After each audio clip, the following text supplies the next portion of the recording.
Well, in week 5, we are covering the topic of missional thinking. And so this is a new development over the last decade. And so as we think about the role of mission, there are many broad definitions and terms that designate the mission-minded or mission-focused or missional thinking as you look at your various readings. One could think that every organization should be missional. And that's suggested by Bouchard and Eliers offers the readers a refocus toward the past of accomplishing mission. The writers offer 5 expressions of what they consider the new monasticism as providing the means toward mission. You'll see that on pages 196 through 201. And the reader must retrieve the old ways and bring into existence the new era of these practices within the church. So the church is retrieving those traditions from the past and retrieving those practices into the present. And so here the term mission is used in to highlight the terms such as practices or theological imagination. Such as the term practices you'll see on page 204, and then theological imagination, they'll point to that on pages 207 and 212 for your reference. Regardless of the opinion toward the subject of mission, you and I need to examine those benefits from the past as they have contributed to our spiritual formation throughout the ages. And so not all of the practices are helpful, nor should we think of those practices of the past as being bad. We should look at the trustworthy practices as emerging from the scriptures. That's where we should be heading. What I would like to do is consider postmodernity and what maybe you've been hearing as you read some of your books is the meta-narratives that exist. So let me just start off by saying postmodernity has helped the church to see and refocus its view and practice of biblical hermeneutics. While I am not agreeing with postmodernity on all of its teachings throughout the years, however, I am saying that there is a connection that the church must go back to the storyline of Scripture as a helpful meta-narrative. God is a missionary God who seeks to redeem people. He is a missionary God that sends faithful individuals into his mission. Isaiah chapter 45, verse 22.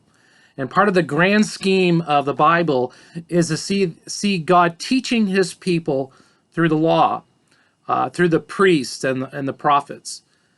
Fathers were encouraged to teach the future generations the scripture. We see that in Exodus chapter 10, verse 2. And God is missional both as we look at both the Old Testament and the New. I would encourage you to open to Psalm 67 and see how God is a missional God using the nation of Israel and sending that message of the gospel into the ends of the earth. And the Psalm 67 gives us that focus. So a few things I want to cover here as we look at biblical missional in our thinking. Notice the term I'm using, biblical, and then missional in our thinking. The first thing I would like to cover is, number one, the gracious heart of God is missional. And this is coming right from Isaiah chapter 6. He is seeking God. Isaiah is the prophet, and he's devised a rescue plan for the world. And so God asks us to join in his mission. We're sent out as his followers. John Stott aptly stated that the call of God is to share his own mission in the world. First, he sent his son, and then he sends his spirit. And now he sends his church, that is us. He sends out his spirit into the world to announce his son's salvation, and he worked through his son to achieve it. And he's working through each one of us to make it known. What a powerful statement that John Stott offers to his readers and to the church that we should be thinking about as as missional in our mindset. But the second thing I want you to know is that there's engagement in the world. So biblical missional thinking is engagement in the world. Mission requires us to be active in the world.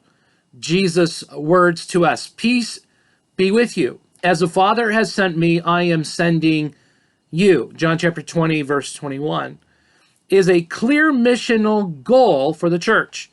There is no retrieval of the past practices other than focusing mainly on the commands of Jesus. Go into all the world and preach the gospel and do the work of discipleship as we are being sent out. So that's engagement. That's biblical missional engagement in the world. Let me offer number 3. Think comprehensively in regards to evangelism. Mission is the totality of all that Scripture has stated from bookend to bookend. We draw upon the rich missionary enterprises that God invoked through each biblical account. And I just would like to cite a few of those, and you can read this for yourself. Luke chapter 24, verses 46 through 48.